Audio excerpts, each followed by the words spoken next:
DCFM 88.9. And it's now 23 minutes past 9. Well, at 23 past 9 on a Wednesday or thereabouts, we do this for everybody. It's time now for the latest news on what's hot and what's not in the world of technology with Mathew Dickerson on Tech Talk. Here on DCFM 88.9. Morning, Matthew. How are you? Oh, I can hardly wait to get back to the studio because I can't hear that when I'm doing this remotely. So I miss that lovely introduction you've made for me. You miss your Tech Talk open. Yeah, because it doesn't come down the phone line to you because you're on cue. No, that's right. Yes, Until I press the button and say hello. It may sound like a first world problem though, Richard, to say that that's one of the things that I miss about being in isolation, that I don't get to hear that intro. Yeah, true. To be so pleased with this isolation is finished. You're here by yourself and everything happens. I mean, today, there's always something going on here while I'm trying to do a radio program. Today, they're fixing the sewer behind me. There's a bobcat out the back, and our dunnies were blocking up. There's holes everywhere and burst pipes, and it's a mess. But anyway, council doing a good job. Look, Airbus and are trying to send the sniffer dogs to the unemployment stakes. No more sniffer dogs. Yeah, poor little dogs. I mean, you've been on international flights, I've been on international flights, and you see these beautiful little cute fluffy dogs that are sniffing around your bags when you're getting onto a plane, and I don't think much of it because I'm not carrying bombs and not carrying drugs, so it's not that big an issue. There might be some people... Neither do I, except when I got back from America last year, the dog came along the row and was sniffing my dog and sat down. I thought, oh, God, it was a bloke next to me. Thank goodness. And I panicked.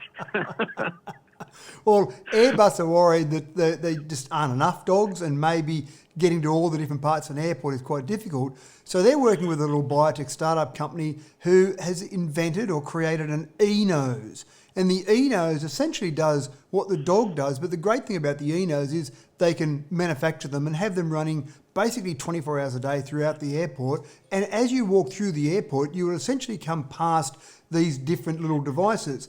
And when one is triggered, it doesn't fall down, lockdown of the airport because it's only one. But what will happen is the security team will be notified as you walk through the airport as the different devices are triggered. And so they'll say, right, one's triggered. Is that something to be alarmed about? Oh, wait up, the next one. Right, we know in that group of people there's that one person that's in there. That's the person we need to go and talk to. So they've actually made these devices using a bit of nature. So they've either got kidney stem cells or some brain cells, and they've built that into this device, this electronic device, to sniff out. They started with drugs and bombs, but now with COVID-19, they've actually said that they can change that as well to sniff out various diseases that people might have, like COVID-19. So they're actually talking about not just being able to do it for the bombs and drugs, but doing it for diseases and then stopping people getting onto a plane, for example, and perhaps spreading that around everyone on the plane. Yeah.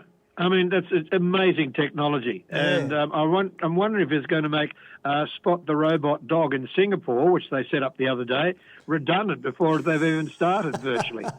Well, the unemployment queue for dogs, I think, relates to real dogs. I think they are creating a few dogs. And Boston Robotics, there was a great video a couple of years ago where Boston Robotics made a huge breakthrough. And it was one of those things that happens sometimes where you go, yes, this is significant. This is a breakthrough. And they had Spot the robot who actually was able to open a door, which doesn't sound like that big a deal, but a door that had a normal round knob on it.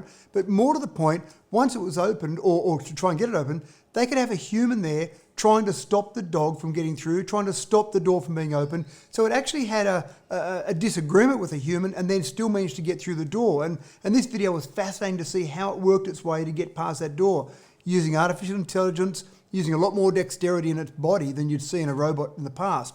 And so they're working out a whole range of different things for dogs and Spot the Robot Dog is actually being used at the moment in Singapore. And it walks around, it's just being trialled for 2 weeks at the moment, walks around one of the parks and sees people sitting there and it says, please stay apart, remember social distancing. If it sees too big a group of people, it will tell them to dissipate that group. And it's actually feeding information back to the authorities to say how many people are actually in the park, how many people are gathered together. Now, the Singaporean government has said that it's not actually recording any details, not recording the faces of those people. I'm not sure if you can trust that or not, but essentially they're really just looking at the numbers of people and trying to spread messages around about COVID-19. If that works with that 2-week trial, I imagine that we'll see more Spot the Robot dogs or the equivalent on various parks around Singapore and then perhaps around the world. Yeah. And I really find the airport side of all this, sniffing things out for bombs and COVID and so on, I find that absolutely amazing technology. It's absolutely brilliant technology, and it would, I would think, get to the point where you wouldn't have to go through this horrendous lineup of searches and radar and so on and so forth. Just do those people that have been spotted in the airport. Might get things moving a lot quicker. Exactly right, especially when it comes to bombs, because a lot of things they're looking for when they're looking through your bags are bombs or things that might cause some issues on a plane when you get up to 35,000 feet. So some of those things definitely, I think, could make it a much more pleasant experience as you go through. And in terms of COVID-19, their technology is not there yet. They're already at the point where they can sniff out drugs and bombs. They haven't got there yet, but they believe they've got the technology to do it. But they're talking about running trials at 2 airports at the end of the year, again on the drugs and the bombs, but by the end of the year they may well have something that'll be able to sniff out diseases, which would be absolutely fantastic, because then you can see it applied to a shopping centre or anywhere there was a large gathering of people, just to basically make sure that there was some alert or some indication that someone might have a disease that obviously can trigger off a whole range of outbreaks, if you like, around the world. So the technology there, quite fascinating. It is indeed, and I hope they do it at the Sydney Cricket Ground in time for cricket this summer, because I want to go back to watching a bit of cricket this summer. Look, this is a wonderful one. For years and years and years, teachers have been trying to work out whether children are listening, whether children are getting it, and this, that and the other. And there's some tracking technology now that will improve all that and help teachers, A, deliver, say, a better lesson, but B, keep an eye on those who are slacking off. Am I right in saying that with this tracking technology? Well, the funny part is I actually thought of you when I was looking at this story, because when you're a radio announcer, one of the real challenges is you've got your ratings, you know there's people out there listening to DCFM every day, but right now, right this second, are you sure that someone is actually listening? And so having some sort of form of engagement for radio announcers is really tough. For teachers, they're not used to that. They're used to having students in front of them, whether it be in a lecture hall at university or just in the classroom, and they can look into the eyes of the students. They can read their body language. They know whether they're engaged or not. But now with this new world we're in, the kids are remote. Sure, they might have Zoom in most circumstances or an equivalent video conferencing technology. So they might be able to see some little tiny snapshots or little tiny thumbnails of the students, but it's pretty hard to see from that. So there's a research group that's been working on feeding a whole range of information in. So they basically look at the students' eyes, they look at their head and the head movements, the mouse and keyboard movements, and then combining all of that, they actually get a little engagement level. And then they take all the students that are on that particular lesson, feed that back to the actual lecturer or teacher, and they can see a real-time graph on their screen to show the engagement level, a bit like the worm in a debate, in a political debate. So they can see things that they're talking about that are of interest, and that increases the engagement, things that may be a bit boring and that decreases the engagement, so they need to change what they're doing. So for teachers who are thrown into this new world, I just think it's a really good bit of technology, use of technology, to make sure they're still delivering something. Because one of the stats that's been thrown around already is that the ability for students to learn has been decreased, and the experts are saying about 46% of students will find it harder to learn in this remote environment that we've got at the moment than a normal face-to-face environment. So working out ways to get more engagement is really important. Yeah, I can understand that. You just need the teacher. The kid puts the hand up and says, look, I can't do this. And teacher comes over and says, well, try that. And just that individual bit of teaching is all good. Via computer, though, well, yes, it hasn't got the same feel. No, exactly right. But there are people coming up with ways to try and give it that same feel. And again, just the use of technology. And now they've got so much content to work with. In the past, they haven't had all these hours of content to work with. Yep. Well, I certainly know when I've got listeners, because every time I give the Dubbo Regional Council a serve, I get plenty of response. People saying, yeah, stick it up, mutto. That's right. And I'm pretty confident that DCFM's always got listeners out there, but it's one of those things I've often thought about over the years, that you're sitting there talking to a microphone and you just think, right now, is someone listening to us right now? And you don't know the answer for sure. I mean, obviously, DCFM, you can be pretty confident. Yeah, but you don't. I've got to admit that when you do something like that, though, or you say, oh, whatever. I mean, for instance, I mentioned Flip Out closing down. I said that on Monday, and immediately Flip Out got calls trying to buy cheap trampolines, which is good. and no, Greg wants to get rid of them, and I told people again this morning, go up and see them at Mount Batten Drive. Greg will be there from about 10, so that's what we're doing.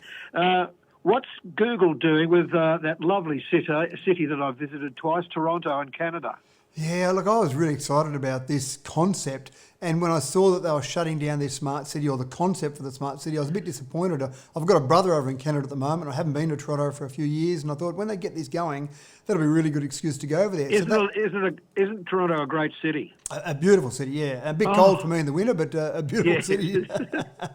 But, apart from that, no, in the summertime, it's magnificent. Anyway, Toronto, what's happening? So they'd come up with a plan, and Google were running it. They had one of their sister firms called Sidewalk Labs, and they had this plan to build from the ground up a smart city. And it's a bit like when you've got a house and you retrofit the house with some smart technology. It's never going to be quite as good as fitting it out from the very beginning. And so they basically had this plan to build a city from the ground up. They were going to build the streets with some technology built into them so that autonomous cars could get around and follow the tracks of the streets as such. They were going to build, one thing I love, the idea of heated cycle lanes. So they wanted to make it really easy for people to get around this modern city. And one of the things that dissuades people in winter is it's too cold to ride a push bike, although some people still manage to do it in very cold weather. But heated cycle lanes, I thought that was a really good bit of technology, and basically building everything so that the buildings and the actual places where you live and the places where you work were all able to get to from one to one easily.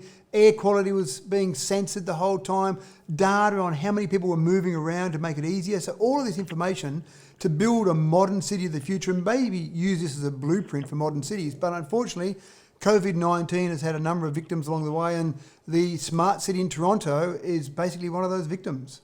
It's sad. It's very sad indeed. Mate, we've run out of time with Tech Talk, and we'll catch you next week when we do it all again. Sounds good. But I'll tell you what, the airport technology I think that's brilliant. Absolutely brilliant. And thanks for finding it, and thanks for telling us all about it this week on Tech Talk. See you next Wednesday. My pleasure, Richard. See you later. Okay, then, bye-bye. Mathew Dickerson and Tech Talk every Wednesday.